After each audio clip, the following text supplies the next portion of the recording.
Previous class में मैंने आपको बताया था इलेक्ट्रिसिटी के बारे में, जिसमें हमने इलेक्ट्रिक करंट के बारे में पढ़ा था, स्टैटिक इलेक्ट्रिसिटी के बारे में पढ़ा था,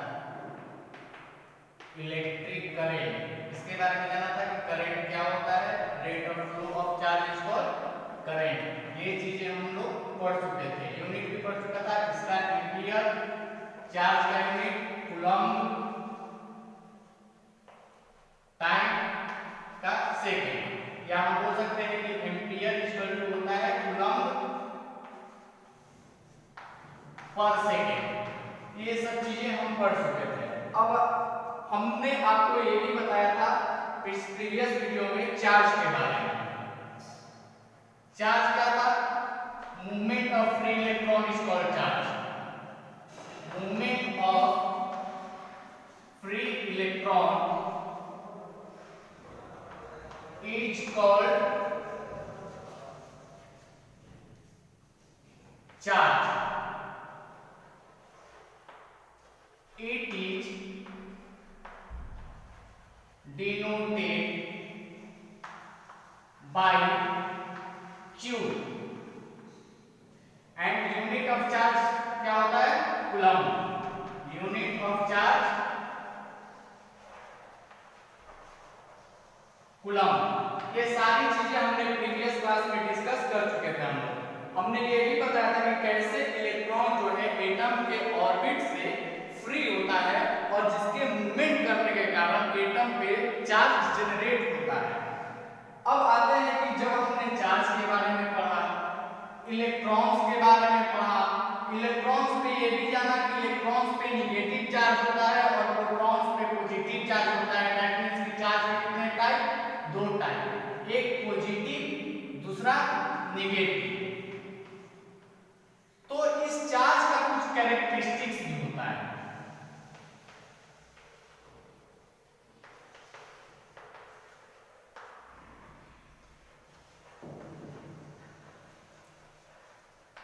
क्या होता है कैरेक्टरिस्टिक्स की? जो सिमिलर चार्जेज हैं, जैसे जस्ट लाइक यदि पॉजिटिव और पॉजिटिव चार्ज यदि आमने सामने हो या आसपास हो तो इनके बीच रिपल्सिव नेचर का फोर्स लगता है। रिपल्सिव नेचर का फोर्स लगता है। जो फोर्स लगता है वो फोर्स होता है रिपल्सिव नेचर का। क्यों? क्योंकि ये दोनों चार्ज क्या है? सिमिलर। उसी तरह से बात करते हैं, यदि नेगेटिव और नेगेटिव चार्ज यदि आसपास हो तो उनके बीच भी इसी नेचर का फोर्स लगता है। लेकिन इसका दूसरा कैरेक्टरिस्टिक्स ये है कि यदि चार्ज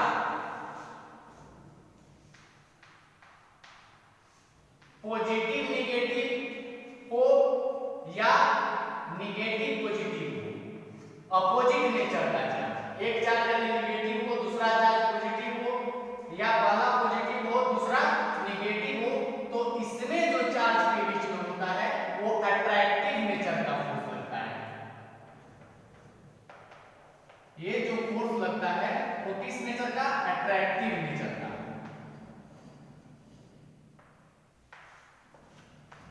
इनके बीच फोर्स का नेचर जो होता है वो क्या होता है? अट्रैक्टिव होता है। अपोजिट नेचर्स के चार्ज के बीच में अट्रैक्शन होता है, अट्रैक्टिव नेचर का फोर्स बोल सकते हैं। और जो सिमिलर चार्जेस हैं उनके बीच रिपल्सिव नेचर का फोर्स होता है, जो कि बेसिक क्लासेस में भी आपको पढ़ाया जा चुका है। अब यहाँ दो चीजें हैं, एक चार्ज और दूसरा इलेक्ट्रॉन। फ्री इलेक्ट्रॉन के मूवमेंट को चार्ज बोलते हैं। चार्ज को Q से इंडिकेट करते हैं, इलेक्ट्रॉन को E से इंडिकेट करते हैं। तो क्वेश्चन ये राइज होता है कि आखिर जब फ्री इलेक्ट्रॉन के मूवमेंट को चार्ज करते हैं तो हम कैसे जानेंगे कि कितना इलेक्ट्रॉन्स का मूवमेंट हुआ तो इतने चार्ज प्रोड्यूस होंगे या इतने चार्ज उस वायर या उस कंडक्टिंग पाथ से फ्लो किए।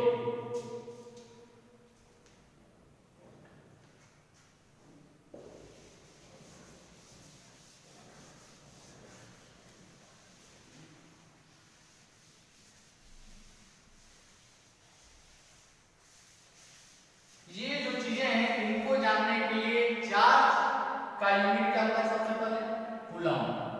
चार्ज का यूनिट कूलम्ब। अब ये है कि एक इलेक्ट्रॉन पे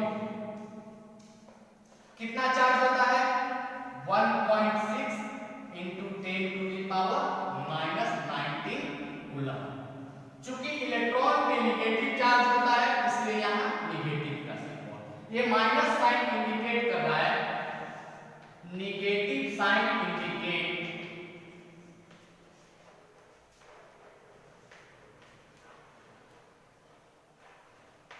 चार्ज प्रेजेंट ऑन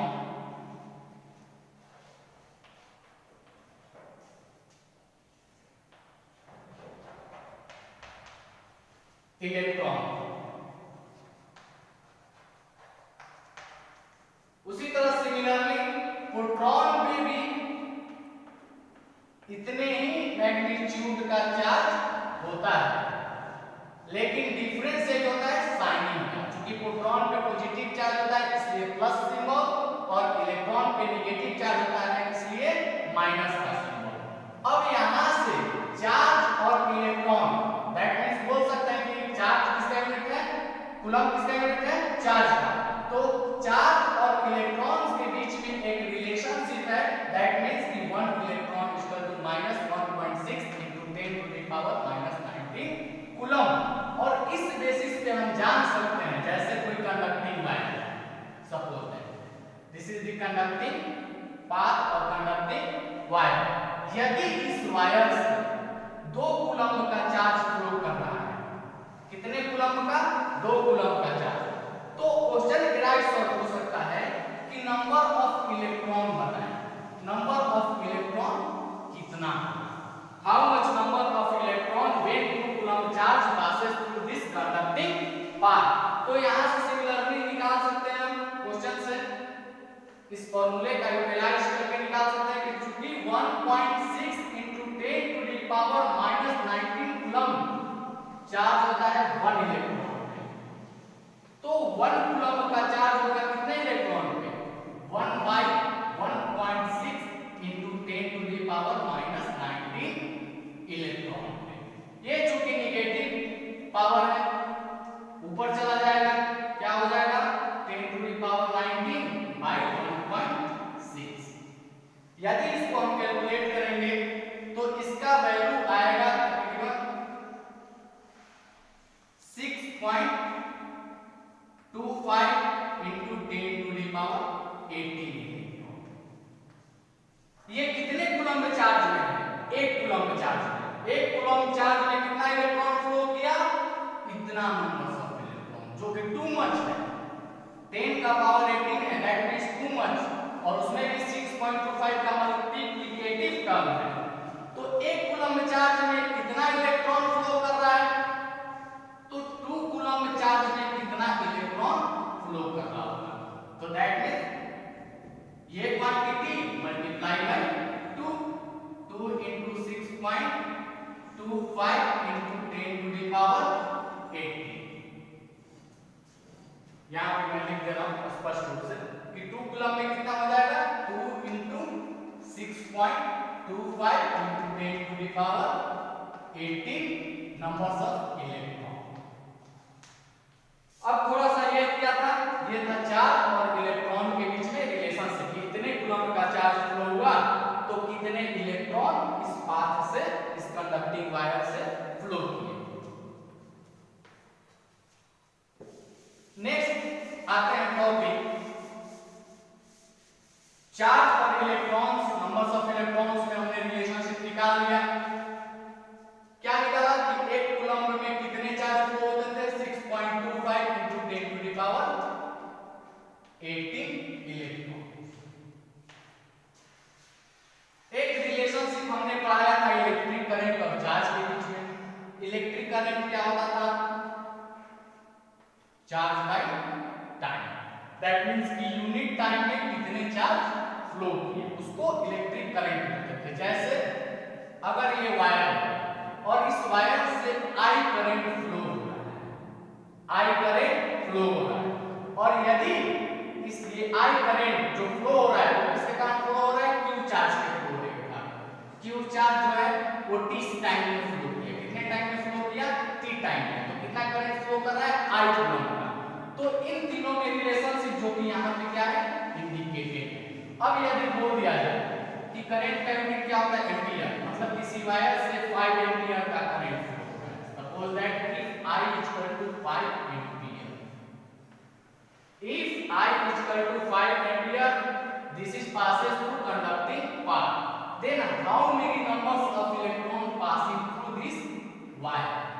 तो इस वायर से कितने इलेक्ट्रॉन पास करेंगे? चलिए इस न्यूमेरिकल को सॉल्व करते हैं।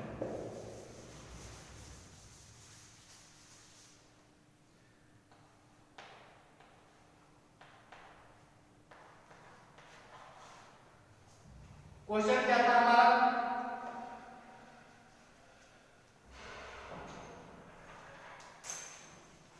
Given 5 ampere electric current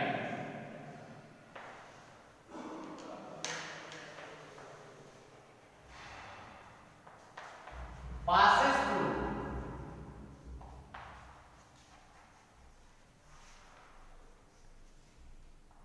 conducting path,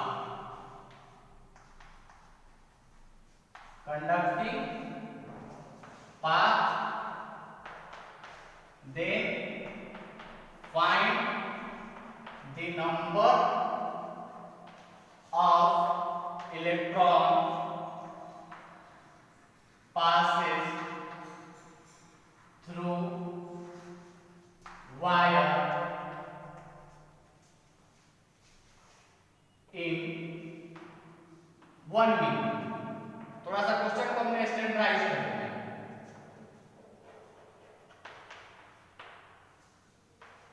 solution इसका देखते हैं। जैसे ये कंडक्टिंग वायर या कंडक्टिंग पाथ है जिससे 5 एम्पीयर का करंट जो है फ्लो कर रहा है, तो I इसका कितना है? 5 एम्पीयर। एम्पीयर को हम क्या लिख सकते हैं? कूलम्ब पर सेकेंड, ऐसे भी लिख सकते हैं या इसको ऐसे भी लिख सकते हैं 5 कूलम्ब पर सेकेंड, सेकेंड का पावर माइनस। दैट मींस ये क्या इंडिकेट कर रहा है कि 1 सेकेंड में उस वायर से कितने कूलम्ब का चार्ज फ्लो किया? 5 कूलम्ब का। 5 एम्पीयर का मतलब कि उस वायर से कितना कूलम्ब चार्ज पर सेकेंड फ्लो कर रहा है? 5 कूलम्ब। यदि ये 10 एम्पीयर होता दैट मींस कि 1 सेकेंड में कितने कूलम्ब का चार्ज फ्लो कर रहा था? 10 कूलम्ब का। अगर ये 15 एम्पीयर होता तो पर सेकेंड कितने चार्ज फ्लो करते? 15 एम्पीयर।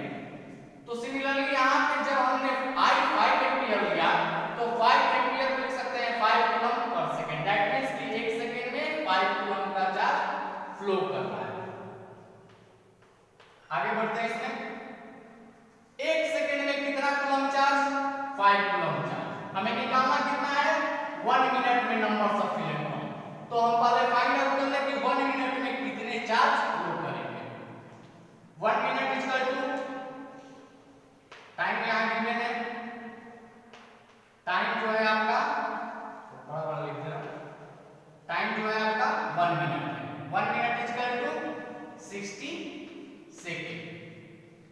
1 सेकंड में 5 कूलम्ब, तो 60 सेकंड में कितना चार्ज फ्लो करेगा? Total charge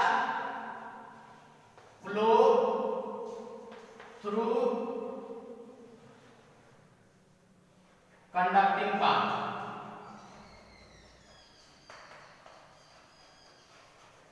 is equal to conducting path in 60 second। in 60 second 1 second में 5 तो 60 सेकेंड में 300 कूलम्ब। 300 कूलम्ब इस वायर से पर सेकेंड 1 मिनट में चार्ज कितना फ्लो किया? 300 कूलम्ब का। 1 सेकेंड में 5 कूलम्ब तो 60 सेकेंड में 300 कूलम्ब। अब यहाँ देखिए एक रिलेशनशिप हमने निकाला था कि 1 कूलम्ब इक्वल टू कितने numbers of electron? How many numbers of electron?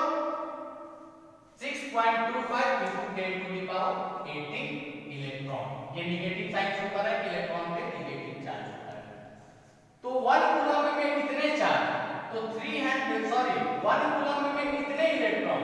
तो 300 कूलम्ब में कितने इलेक्ट्रॉन? तो नंबर्स ऑफ इलेक्ट्रॉन यहां से निकल जाएगा। नंबर्स ऑफ इलेक्ट्रॉन जो है कितना फ्लो करेगा? Flow through wire, number of electron flow through wire in flow through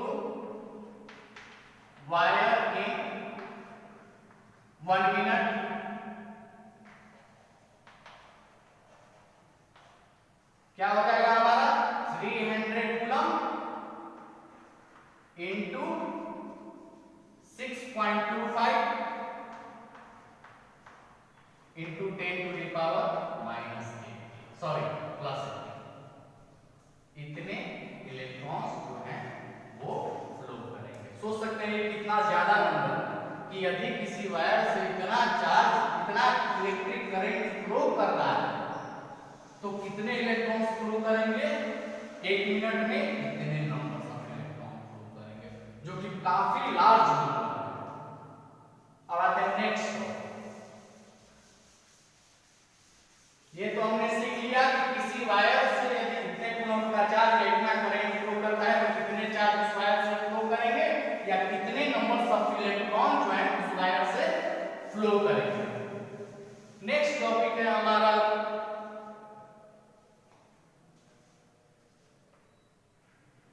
charge. हमने पढ़ लिया, आई भी हमने पढ़ लिया जिसको हम लोग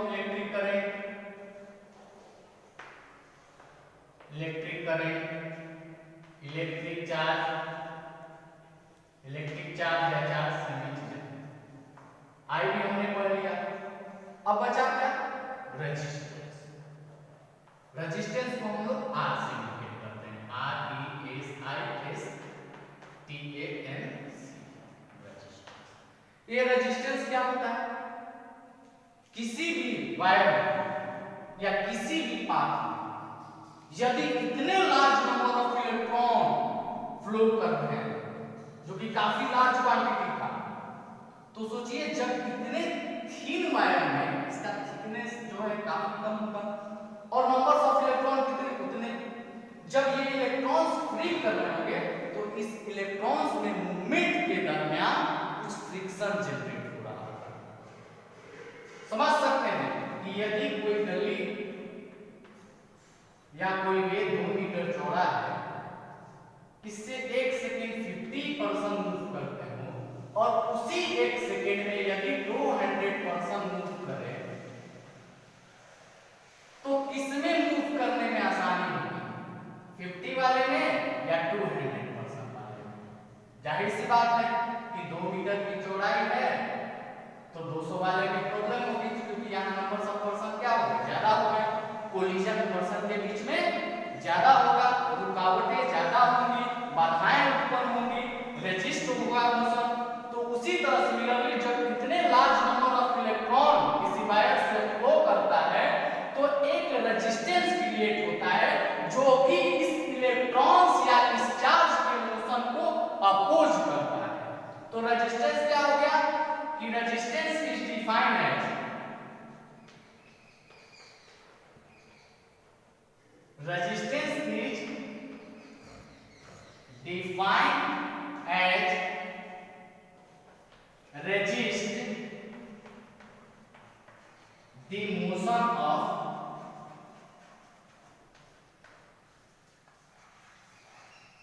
electron,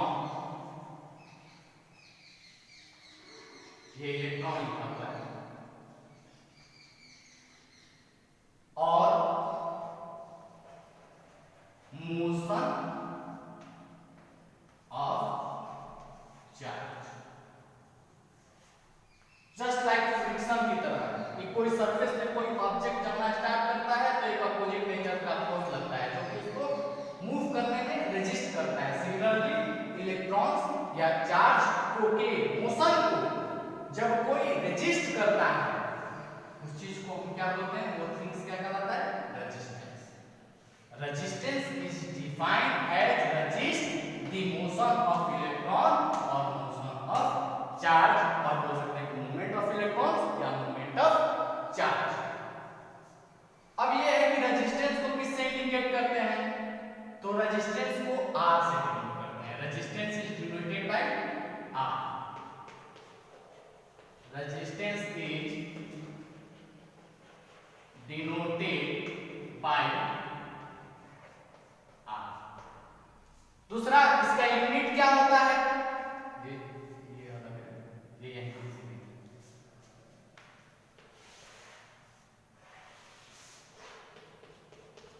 इसका यूनिट क्या होता है? रेजिस्टेंस का यूनिट होता है ओम। ओम एक वैज्ञानिक थे जिन्होंने इलेक्ट्रिक करंट के एक नियम भी दिए, लॉ भी दिए, जिसके बारे में हम लोग आगे पढ़ेंगे। उन्हीं के नाम पे इसका यूनिट है रखा गया है, unit of resistance.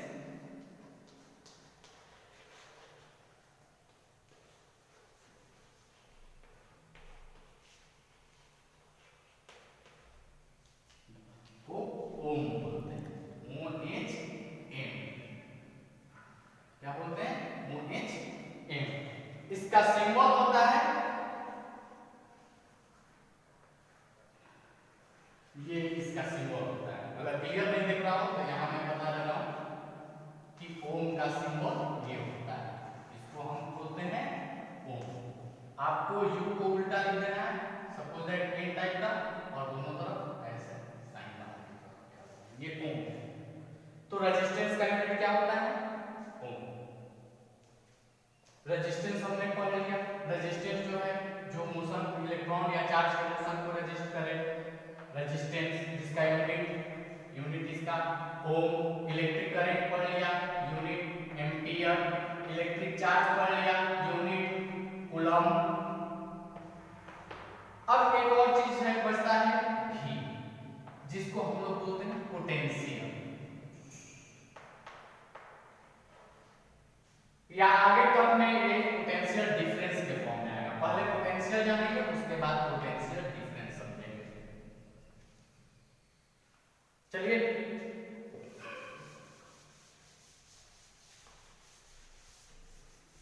Next topic मैं अगले लेक्चर में आपको समझाता हूं, लेकिन तब तक के लिए कुछ क्वेश्चन है, ये आप पढ़ लीजिएगा।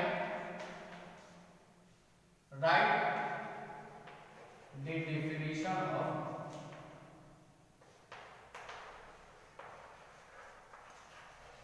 इलेक्ट्रिक करंट, इलेक्ट्रिक चार्ज,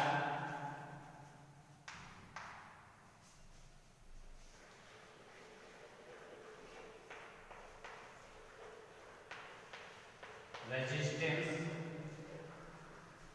दूसरा क्वेश्चन है,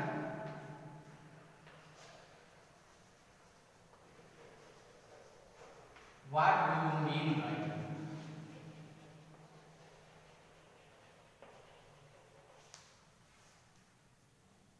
फ्री इलेक्ट्रॉन?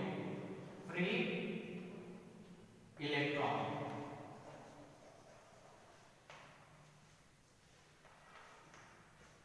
एक और क्वेश्चन है, how charge is charge developed on atoms?